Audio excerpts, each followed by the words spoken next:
You are not behind, you are becoming. Those were his words. The last thing Daniel did before losing his restaurant was turn the sign from open to closed. His hand stayed on it a second too long, like letting go would make it real. Behind him, 15 empty chairs, tables he'd handpicked, a kitchen that used to sound like a war zone from 6 a.m. Now it was silent enough for him to hear the fridge hum. He'd told the staff that morning. Nobody argued. They untied their aprons quietly, one by one, and left without looking back, the way people leave a hospital room when there's nothing left to say. Maria, who'd worked the grill for 2 years, hugged him for exactly 3 seconds and said nothing at all. On the counter sat a stack of unpaid bills he'd stopped opening 2 weeks earlier. Daniel sat down in the middle of his own kitchen, the one he'd built with his hands, his savings, 2 years of 16-hour days. And for the first time since it began, he let himself stop pretending he was fine. He stayed there long after dark, alone, listening to a restaurant that no longer had anything to say to him either. 3 days later, his mother asked him to help clear his late grandfather's garage before the house sold. He almost skipped the last box, taped shut, unlabeled, shoved behind a shelf like it wanted to be forgotten. Inside, a single envelope, yellowed, sealed, 4 words in shaking handwriting: "For whoever needs this." The letter had been waiting, not for a person, for a moment. If you're reading this, you're probably at the bottom of something. I was too once, 1974.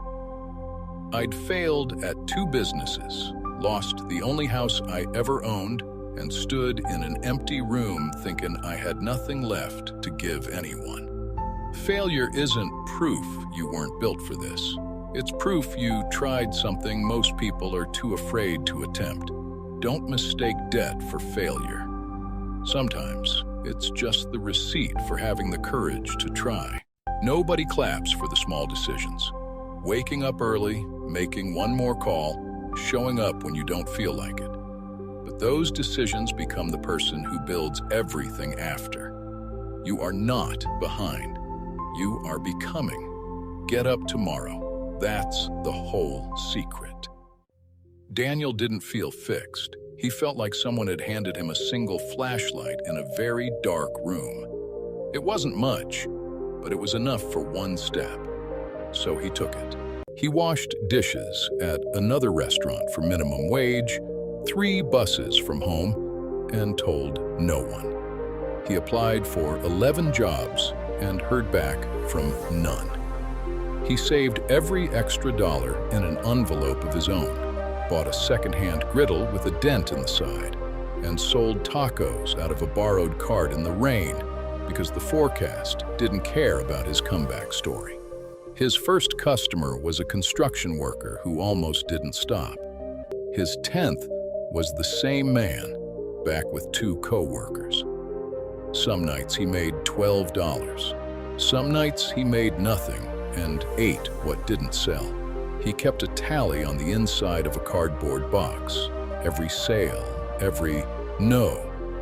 Every morning, he almost didn't show up, but did. 18 months in, he looked up from the cart and saw something new. A line, not long, just 5 people. 5 people who had chosen to wait for him.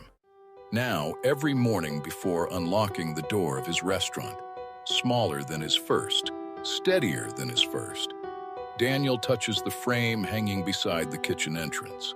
The letter is faded now, but the words haven't aged a day.